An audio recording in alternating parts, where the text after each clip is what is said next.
ഇന്നൊരു അടിപൊളി ബീഫ് റോസ്റ്റാണ് ഉണ്ടാക്കുന്നത്. എങ്ങനെ ഉണ്ടാക്കുന്നത് നോക്കിയാലോ. കഴുകി ക്ലീൻ ചെയ്ത ബീഫ് കുക്കറിലേക്ക് ഇട്ട് കൊടുത്തിട്ട് അതിലേക്ക് നമ്മൾ ഇഞ്ചി വെളുത്തുള്ളി പേസ്റ്റ്, ചെറുതായി ക്രഷ് ചെയ്ത മല്ലിയില, പുതിന, കറിവേപ്പില, ചുവന്നുള്ളി ഇത്രയും ചേർത്ത് കൊടുത്തിട്ട് നമ്മൾ അതിലേക്ക് മഞ്ഞൾപ്പൊടി, മുളക് പൊടി, മല്ലിപ്പൊടി, ഗരം മസാല, ഉലുവ, 1/4 പീസ് ഉള്ളി, ഒരു തക്കാളി, ഇത്തിരി കറിവേപ്പില അതും ചേർത്ത് കൊടുത്തിട്ട് നന്നായിട്ടൊന്ന് കുഴച്ചിട്ട് വെള്ളമൊന്നും ഒഴിക്കാതെ കുക്കർ അടച്ച് വേവിക്കാൻ വെക്കുക.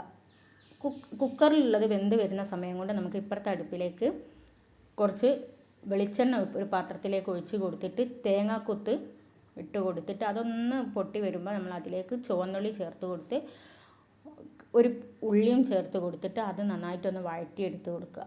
അതിലേക്ക് ആവശ്യമുള്ള ഉപ്പ് ഇട്ട് കൊടുത്ത് കുറച്ച് മഞ്ഞൾപ്പൊടി ഇട്ടിട്ട് ഈ ബീഫ് വെന്ത വെള്ളത്തോട് കൂടിയിട്ട് ബീഫ് ഇട്ട് കൊടുത്തിട്ട് നന്നായിട്ട് അത് വറ്റിച്ചെടുക്കുക.